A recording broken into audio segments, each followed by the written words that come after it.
Սովորաբար նորմալ երկրներում, նորմալ կառավարությունների պարագայում փորձում է հենց կառավարությունը օրինակ ծառայել, թե ինչպիսին է պետք է լինի քաղաքական process-ը, ինչպիսին է պետք է լինի քարոզարշավը։ Տվյալ դեպքում ցենց քաղաքական process-ների կուլմինացիան դա քարոզարշավն է։ Եվ ինչ ենք մենք տեսնում Հայաստանում, երևի միակ երկիրն է կամ եզակի երկրներից մեկն է, որտեղ կառավարությունը ոչ թե լավագույն ստանդարտներին է փորձում ձգտել, այլ ինքը հենց ներդնում է վատագույն ստանդարտները։ Լաչառություն, ֆեյքերի նորություններ եւ բազմաթիվ այլ տեսնում եք թե ինչ է կատարվում։ Մարդկանց հետ խոսալու ոճը, մարդկանց հայհոյելը, սպառնելը։ Մի 2-3 օր առաջ վարչապետը սպառնեց, որ սպանելու է ինձ եւս 2 անդիմադիր ուժերի առաջնորդներին։ Հիմա հասկանում եմ, որ այս մարդը ամբողջ կյանքը մի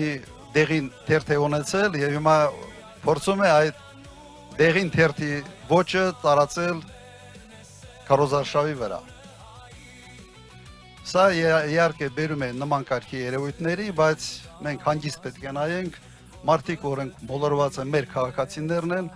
նույնիսկ մեղք են այդ մարդիկ, որ այդ վիճակում են հայտնվել, բայց ինչ անենք, հիմա մենք պետք է գնանք առաջ եւ օր առաջ ազատվել այն կառավարությունից, որը այսպիսի վարկեր է հաստատում Հայաստանի Հանրապետությունը։ Ուղղակի անընդունելի է այս ամենը եւ մենք պետք է ուղղակի մեր մոտեցումով, մեր ձայներով հունիսի 7-ին այդ հնարավորությունը ունենք վերջ տալ այս ամեն ինչին։ Սա է մեր մոտեցումը եւ սա է գնահատականը այս պահի քարոզարշավին, ինչ որ մենք տեսնում ենք։ Հիմա մեր ծրագրերի մասին երևի այնքան ենք խոսացել, չգիտեմ ինչ է կարելի ավելացնել։ Միգուցե ավելի շատ դուք ինձ հուշեք, թե որ հարցերն են կոնկրետ ձեզ կոնկրետ հուզում այս պարագայում, այս տարածաշրջանում եւ Քասախ գյուղում։ Ես կարող եմ ասել, թե ինչ խնդիրներ ենք մենք հանդիպում բոլոր մեր այցերի ժամանակ։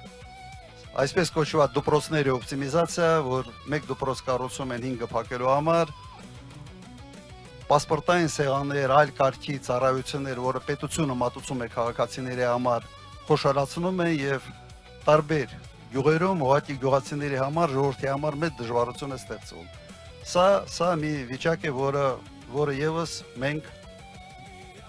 մեր ծրագրերում շտկելու ենք, վերացնելու ենք բոլոր այն քայլերը, որոնք ամեն քայլափոխի մարդկանց համար ստեղծում է անհարմարություն։ Հիմա սա է մեր մոտեցումը։ Մեր հիմնական երևի թեզերից մեկը անվտանգության հարցերն են։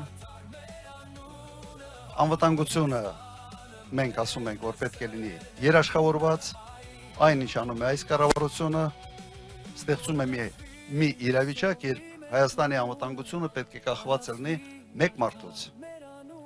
կոնկրետ Իլհամ Ալիևից, Ադրբեջանի նախագահից։ Եթե համարում ենք, որ Ադրբեջանի նախագահան գիշեր-ցերեկ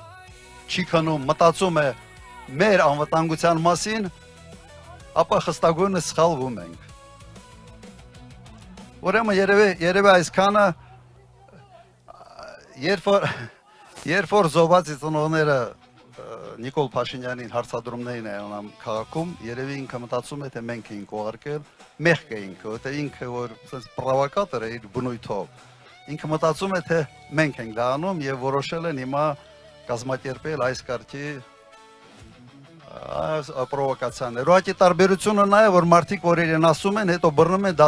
տանում են դատարան,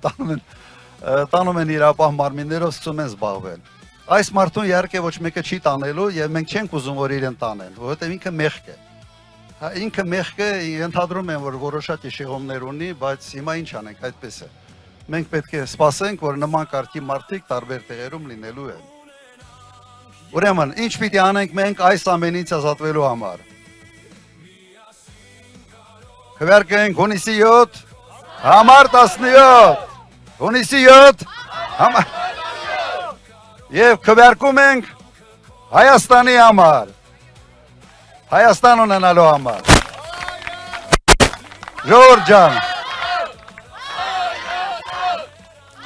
ջան, ով քվեարկում է Նիկոլի համար, քվեարկում է Ալիևի համար։ Սա ես ուղղակի չեմ կասկածում։ Սա մի բանաձև է, որը պետք է երևի բոլոր հանդիպումների ժամանակ անընդհատ ասենք, միջև դա չամրանա մեր ժողովրդի մոտ։ Որպես հստակ կարծիք։